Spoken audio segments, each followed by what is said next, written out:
Hola, ¿qué tal amigos y amigas? Reciban todos ustedes un cordial saludo. Bueno, hoy en este escenario, tomando presente el trabajo que se está desarrollando con esto que se denomina literatura de la realidad, basándonos en este libro que se llama El caso Klein, de la autora y escritora colombiana Olga Bejar, que habla sobre los orígenes del paramilitarismo en Colombia, que se encuentra muy conectado con el último tema que ahorita se está tratando en la actualidad, como es lo de las denuncias que está dando Salvatore Mancuso en la JEP.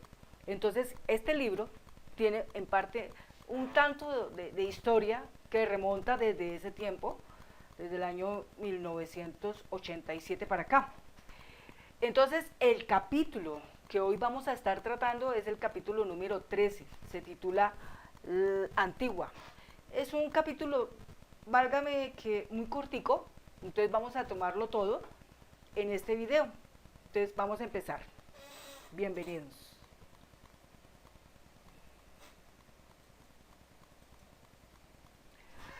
Bueno, empieza así. Capítulo 13, Antigua. Uno de los episodios más conflictivos de esta época fue el tráfico de armas israelíes, cuyo objetivo legal para las autoridades de Israel era nutrir la escuela de entrenamiento antiterrorista que planeaba instalar Yair Klein en la isla de Antigua. Localizada al este del Mar Caribe, forma parte del estado Antigua y Barbuda. Su ubicación fue considerada privilegiada por Klein y sus socios para servir de puente entre el Medio Oriente y el continente americano. Como lo resumí bien el periodista Shannon Asran en su libro Punta de Lanza, la historia de un mercenario israelí. Un barco que transporta armas zarpa de Israel hacia Antigua. El armamento será usado en la Escuela de Entrenamiento para la Guerra contra el Terrorismo. Klein planeó abrir en Antigua. Campesinos de Colombia iban a ser entrenados en esa escuela. De acuerdo con el plan, la fuerza entrenada serviría como punta de lanza de la invasión militar ordenada para Panamá. Pero al final, esas armas encontraron el camino hacia la cabeza del cartel de las drogas en Colombia, Rodríguez Gacha. ¿Qué pasó en realidad? Como se mencionó en el capítulo anterior, según Klein, el primer paso era en Colombia y luego todo sería trasladado a Antigua. Y ese momento se dio cuando Klein preparaba la invasión a Panamá. Así lo recuerda Klein. Viajamos a Antigua, donde contactamos al gobierno local y recibimos su autorización para montar una escuela internacional de antiterrorismo y supervivencia, lo mismo que quiero hacer ahora aquí en Israel. Mencionamos que para una escuela así se necesitan armas. Los entonces ministros de Defensa y de Relaciones Exteriores de Israel aparecen como firmantes en los permisos de comprar y traer equipo y usarlo. Pero al frente de todo el proceso estuvo el brigadier general retirado Pinchas Sachar. Su compañía, Nova International, gestionó la compra ante la industria militar de Israel y MIL. Además, pase toda la información del proyecto a Maurece Sarfatín. La persona que nos conectó con Antigua, le di la lista de lo que necesitaba y él se ocupó de todo, dinero y armas israelíes. No sabíamos de dónde provenía el dinero. Lo recibimos de Eduardo Herrera y no me interesaba averiguarlo. Nos entregaron dos cheques. Yo tenía una cuenta en Panamá y allí los consigné y transferí el dinero a Israel. Fueron los $80,000 que supuestamente recibí del narcotráfico colombiano, según la acusación que me formularon después, aunque nadie me lo dijo. No tenía que adivinar de dónde venía el dinero porque lo sabía perfectamente, de la CIA. Estados Unidos se hizo cargo de la parte económica. Prueba de ello son los dos primeros cheques que obran en mi poder y que llegaron de Washington. No era la primera vez que Antigua se utilizaba como trampolín. Ya Estados Unidos había usado esta paradisíaca isla para transportar armas para la contra nicaragüense. En Antigua las autoridades parecían hacerse los de la vista gorda. La familia Bird controlaba todo el poder y Zar Fatih era su aliado. Y fue Berebir, entonces primer ministro, quien aprobó la creación de la Escuela de la Supervivencia y Antiterrorismo que dirigía Yair Klein en la isla. Entre sus propósitos no solo estaba el asunto de Panamá, sino la generación de un negocio que pudiera servir a cualquier gobierno o institución que quisiera este tipo de preparación militar. Según la orden de compra enviada por Shah Sachar, con la firma de Berebir estampada, se comprarían 500 armas, entre las que había subametralladoras Uzi, rifles Galit y fusiles de calibre 7.62 y 5.56. También se solicitaron proveedores y balas. Cuando funcionarios de la IMI pidieron información sobre el destinatario final, el ministro Berebir escribió una nota en la que afirmaba que eran para la Guardia de Antigua. En Israel, los propios ministros de Relaciones Exteriores, Shimon Peres, y de Defensa, Yitzhak Rabin, aprobaron la compra. El 28 de marzo de 1989, el barco danés Else Tuesen zarpó del puerto de Haifa con el cargamento militar. Pero aquí se presentó la primera irregularidad.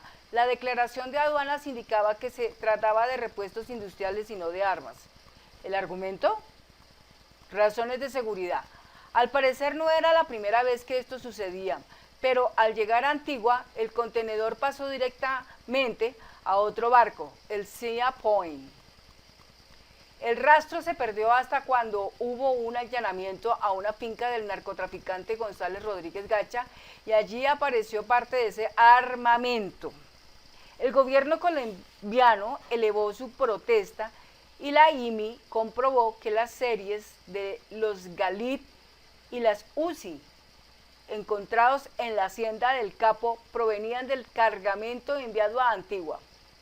Los panameños, por su parte, dijeron que las armas eran para ellos y ahora reclamaban su dinero de vuelta. En medio de este escándalo estaba Yair Klein, a quien acusaron de todo por tener una doble condición: ser entrenador de paramilitares y creador del proyecto de la Escuela de Contrainsurgencia de Antigua. Él sostiene que nunca negoció con Rodríguez Gacha, nunca lo conocí ni tuve negocios con él.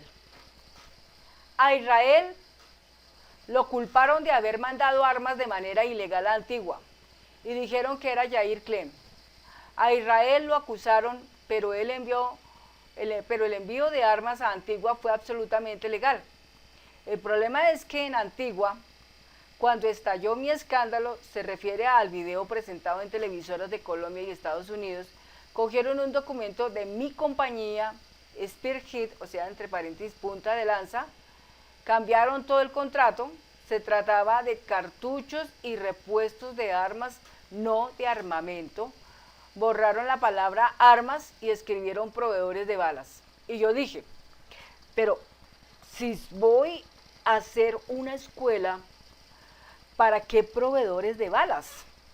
Entonces revisé el documento y noté que tenía el logotipo de mi compañía, pero era el logo antiguo que ya no usábamos en ese momento. Mi primer logo es la mitad de un cuerpo con una lanza y el nuevo es un cuerpo de hombre, un macabeo entero con una lanza como defensa. Encontraron de inmediato que era una falsificación. Lo triste es que todo lo que hago termina al final generando problemas al Estado de Israel. Klein tiene razón, desde que descubrió este gran negocio de armas vía Antigua, Israel fue mencionado como responsable. Sin embargo, un informe elaborado por una comisión judicial de investigación en la isla, cuyo contenido fue divulgado por el periodista Jeff Lim en el Miami Herald, del 2 de diciembre de 1990, exoneró al gobierno israelí de cualquier complicidad directa. Según Lin, el comisionado afirmó: Mi hallazgo central en relación con Israel es que ni el gobierno ni su Ministerio de Defensa tuvieron la menor idea de que la remisión de armas y municiones tenía como destino a Colombia y como destinatarios exclusivos a los varones colombianos de la droga. De acuerdo con las revelaciones del periodista norteamericano, no obstante, el informe halló a los funcionarios israelíes culpables por negligencia al permitir que las armas fueran a parar en manos de traficantes de cocaína. A lo que el vocero encargado de prensa de la Cancillería israelí, Baruch Binav, respondió: no hubo negligencia. Además del contenido del informe de la justicia de Antigua, Lynn recordó cómo la policía colombiana hizo su propio hallazgo. 215 rifles Galí en una finca de propiedad de Rodríguez Gacha. Los colombianos suministraron los números de serie al gobierno israelí y este identificó las armas como parte de un embarque remitido al gobierno de Antigua y Barbuda. Los colombianos protestaron ante el gobierno de Antigua. Este dijo que no le había solicitado armas a Israel. Antigua pasó, pues, de hospitalario, anfitrión a inocente actor en el escándalo. Lo triste y comprometedor de esta historia es que varias de las armas del cargamento de Antigua terminaron implicadas en crímenes de lesa humanidad en Colombia. El más relevante de ellos, el asesinato del candidato liberal Luis Carlos Galán. Notas. La primera. Página 258, la segunda nota. Pinchas Sachar, brigadier general de las Fuerzas de Defensa de Israel, fue el firmante de la solicitud de armamento para ser transportado a la isla de Antigua presentada por la industria militar israelí IMIM. 3. Maurice Safarti, hombre de negocios israelí, residente en Antigua y contacto clave para toda la relación entre el gobierno local y Klein. 4. Los Bir. Beré y sus hijos Beré y Lester accedieron al poder desde cuando Antigua se independizó y entró a formar parte de la mancomunidad británica. Se repartieron los cargos más altos y, como Lester es abogado, Safarti aprovechó la circunstancia para utilizar los servicios de su bufete y quedar íntimamente relacionado con esta familia de políticos. Berevir se interesó en el proyecto porque, como dueño de una agencia de viajes, se dio cuenta de que allí podría haber una mina de dinero.